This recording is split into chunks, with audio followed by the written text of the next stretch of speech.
जय Hind and hello guys, स्वागत है आपका आपके अपने YouTube चैनल ज्ञानदेह होस्ट में। और इस वीडियो में मैं आपको बताने वाला हूं राष्ट्रीय परीक्षा बोर्ड आयुर्विज्ञान ऑनलाइन फॉर्म 2023 के बारे में कि कैसे आप junior assistant and other post का फॉर्म फिलअप करेंगे। यहां पर आपको स्टेप बाय स्टेप पूरी जानकारी इसके बारे में दी जाएगी। एंड आपका अगर कोई सवाल डाउट रह जाता है तो मैं आपको कमेंट के माध्यम से आंसर कर दूंगा। तो चलिए शुरू करते हैं गाइज। यहाँ पर पहले आप जान लीजिए कि कौन लोग इसमें अप्लाई करने के लिए एलिजिबल है और कौन लोग एलिजिबल नहीं है। तो सबसे पहले यहाँ पर इंपॉर्टेंट डेट्स की अगर बात करें तो आप लोग इस फॉर्म को 10 अक्टूबर 2023 से लेकर के 9 नवंबर 2023 तक भर पाएंगे। फिर यहाँ पर गाइज ये जो आपका ऑफिशियल नोटिफिकेशन है, अगर आपको इसको खुद से डाउनलोड करना है तो वीडियो के डिस्क्रिप्शन में मैंने आपको हमारी साइट का लिंक दिया है। जैसे आप ये लिंक ओपन करेंगे आपके सामने यहाँ पर इसकी जानकारी आएगी। आप ये सभी जानकारी चेक करते हुए इंपॉर्टेंट लिंक्स के सेक्शन में आइएगा और फिर आप ऑफिशियल नोटिफिकेशन पीडीएफ के ऊपर क्लिक करके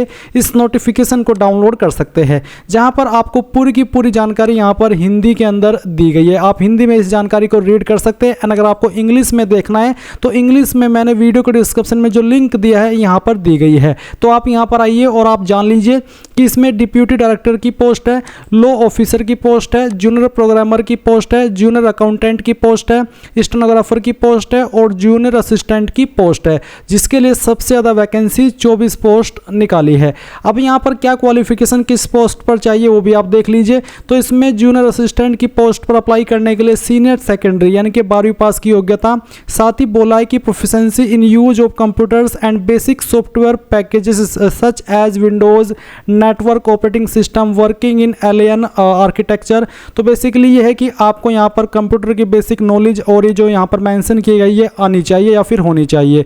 साथ ही कहा कि to qualify examination as may be prescribed by NBEMS, यानी कि ये क्वालिफाई करने के लिए एग्जाम जो कि इस पोस्ट पर होगा आपको ये नॉलेज होनी चाहिए।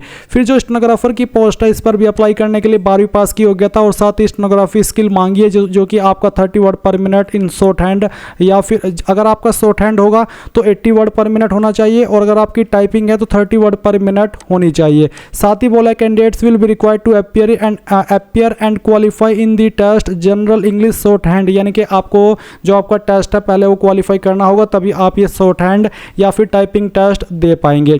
जो आपकी जूनियर अकाउंटेंट की पोस्ट है इस पर क्या क्वालिफिकेशन चाहिए वो भी आप यहाँ पर देख सकते हैं। तो ये सभी जानकारी चेक करने के बाद में आप यहाँ पर आपकी एप्लीकेशन फीस जानेंगे, जो कि जनरल OBC के लिए 1500 प्लस GST है और SC ST वुमेन कैटेगरी के लिए कोई फीस नहीं है। Category wise post wise age limit आप यहाँ पर देख सकते हैं। सिलेक्शन आपका कैसे होगा उसकी जानकारी आपको यहाँ पर अच्छे से दी गई है। तो ये सभी जानकारी चेक करने के बाद में आप अप्लाई ऑनलाइन रजिस्ट्रेशन लिंक ये ओपन करेंगे।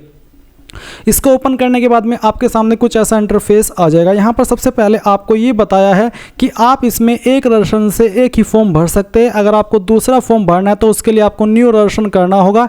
एक रजिस्ट्रेशन से आप फॉर्म एक ही भर पाएंगे। आपको बोला you can apply for only one post with the generated registration ID if you apply more than one post using same ID। अगर आप सेम ID से दो फॉर्म भरने की कोशिश करेंगे तो आप यहाँ पर देखेंगे कि आपके दोनों फॉर्म रद्द कर दिए जाएंगे। इसलिए अगर आपको एक ज़्यादा फॉर्म भरना है तो आपको उसके लिए अलग से रजिस्ट्रेशन करना होगा। अब यहाँ पर नीचे आते हैं और इसके अप्लाई के बारे में जानकारी जानते हैं। तो पोस्ट अप्लाइड फॉर, किस पोस्ट पर आपको अप्लाई करना है वो पोस्ट आप यहाँ पर सेलेक्ट कर लीजिए। वो पोस्ट किस ग्रुप में आती है वो आप यहाँ पर देख सकते हैं। इसके बाद आपको आपका यहाँ पर नाम एंटर करना है। पूरा नाम आप यहाँ पर डालिए 10th के सर्टिफिकेट के अकॉर्डिंग एज इट इज़, जैसा कि आपका सर्टिफिकेट 10th में दिया है। फिर आपने जो नाम यहाँ पर भरा है इस नाम को आपको दोबारा डाल करके वेरीफाई करना है। इसके बाद आप आपका जेंडर सेलेक्ट करेंगे, मेल फीमेल या फिर ट्रांसजेंडर। कास्ट कैटेगरी आपकी कौन सी है वो आपको सेलेक्ट कर लेनी है। अगर आप UR है तो यानी कि जनरल है तो आप UR सेलेक्ट करेंगे, EWS है तो EWS, OBC है तो OBC। And UR EWS OBC के लिए यहाँ पर 1500 प्लस GST फीस लगेगी। SC ST के लिए कोई फीस नहीं है, मैंने आपको बताया है। इसके बाद में फिजिकली चैलेंज्ड, अगर आप विकलांग है तो आप यहाँ पर इसमें यस कीजिए, नहीं तो आपको नो करना है। फिर आती है डेट ऑफ बर्थ, आप यहाँ पर कैलेंडर के ऊपर क्लिक कीजिए, फिर यहाँ पर ईयर पर कीजिए। इसके बाद में जो भी आपका ईयर है पहले वो सेलेक्ट कीजिए, फिर आपका मंथ और उसके बाद में डे, तो आपकी डेट ऑफ बर्थ यहाँ से आ जाएगी। देन यहाँ पर आपकी उम्र 9 नवंबर 2023 तक कितनी होती है वो भी आप यहाँ पर देख सकते हैं। नेशनलिटी में आप इंडियन सेलेक्ट कर लेंगे। फिर आता है यहाँ पर क्लास 10th का रोल नंबर, तो जो भी आपका 10th का रोल नंबर था वो आप यहाँ पर एंटर कर दीजिए। इसको एंटर करने के बाद में आप आपका मोबाइल नंबर एंटर करेंगे जो कि आप रजिस्टर करना चाहते हैं, उस नंबर को दोबारा डाल करके वेरीफाई करेंगे। अपनी ईमेल आईडी आप एंटर करेंगे, ईमेल आईडी को दोबारा डाल करके वेरीफाई कर देंगे। फिर आप यहाँ पर जनरेट ओटीपी, इसके ऊपर क्लिक करेंगे। इस पर क्लिक करने के बाद में आपके सामने कैप्चा ऑथेंटिकेशन का पेज आएगा। अब आपको ये जो कैप्चा आपकी डिस्प्ले पर देखने को मिल रहा है वो आप यहाँ पर डालेंगे। अगर समझ में नहीं आ रहा है तो आप यहाँ पर इसको रिफ्रेश करके दूसरा कैप्चा भी ला सकते हैं और फिर उसको यहाँ पर फिल करेंगे एंड देन आप सबमिट के ऊपर क्लिक करेंगे। तो गाइज यहाँ पर अब आपके ईमेल और नंबर के ऊपर ओटीपी सेंड किए जाएंगे। आपको पहले मोबाइल वाला ओटीपी डालना है और वैलिडेट ओटीपी इसके ऊपर क्लिक करना है, तो आपका नंबर वाला ओटीपी वेरीफाई होगा। फिर आप यहाँ पर ईमेल वाला ओटीपी डालिए और वैलिडेट ओटीपी के ऊपर क्लिक करके इसको भी वेरीफाई कर दीजिए। देन गाइज आप यहाँ पर नीचे डिक्लेरेशन के ऊपर टिक कीजिए एंड ये जो कैप्चा कोड आपकी डिस्प्ले पर है वो आप यहाँ पर भरिए एंड देन सबमिट के ऊपर क्लिक करके यहाँ से ओके कर दीजिए। ओके करने के बाद में आपका जो रजिस्ट्रेशन है वो हो जाएगा। अब आप यहाँ से इसको क्लोज कर दीजिए।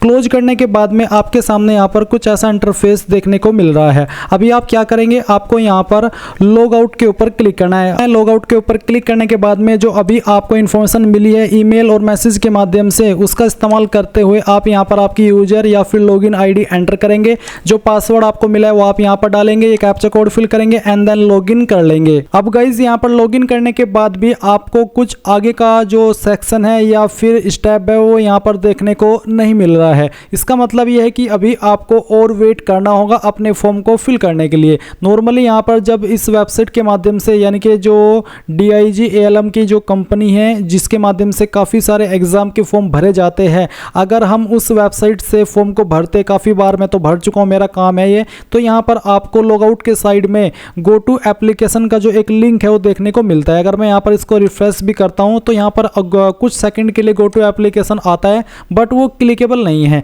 इसका मतलब ये है कि अभी वेबसाइट पूरी तरीके से रेडी नहीं है। यहाँ पर आपको कुछ टाइम के अंदर आपको गो टू एप्लीकेशन फॉर्म का लिंक देखने को मिलेगा जिसके ऊपर क्लिक करके आप आपकी जो अन्य इन्फॉर्मेशन है जिसमें कि एजुकेशनल क्वालिफिकेशन, एड्रेस डिटेल, आपके डॉक्यूमेंट एंड फीस, ये सब जानकारी देनी होगी। इसलिए इस वीडियो को मैं एज पार्ट 1 रखूंगा और जैसे ही आपका ये वाला लिंक एक्टिवेट होगा मैं आपके लिए यहाँ पर पार्ट 2 की वीडियो बना दूंगा। वैसे ये वीडियो मैं आपके लिए अभी बना नहीं रहा था, बट जब आप लोगों के कमेंट देखे कि सर इसके बारे में वीडियो बनाइए, तो मैंने सोचा कि चलो इस बारे में यहाँ पर जानकारी दे दी जाए ताकि आपको पता चले कि आपकी साइट से कोई प्रॉब्लम नहीं है, बल्कि वेबसाइट ने ही कंप्लीट वे में फॉर्म शुरू नहीं किए। वैसे तो आप सब जानते हैं कि जो इसका नोटिस है वेबसाइट के ऊपर डाल दिया था और आपको पता भी है कि 10 अक्टूबर से फॉर्म स्टार्टेड है, लिंक भी अवेलेबल 10 अक्टूबर को ही करा दिए थे, बट अभी तक भी आप यहाँ पर आपका फॉर्म कंप्लीटली सबमिट नहीं कर पा रहे हैं। इसलिए गाइज आपको थोड़ा सा और वेट कर लेना है। पार्ट 2 की वीडियो जल्दी आएगी, जैसे ये लिंक सही से वर्क करेगा यहाँ पर गो टू एप्लीकेशन फॉर्म का ऑप्शन आएगा।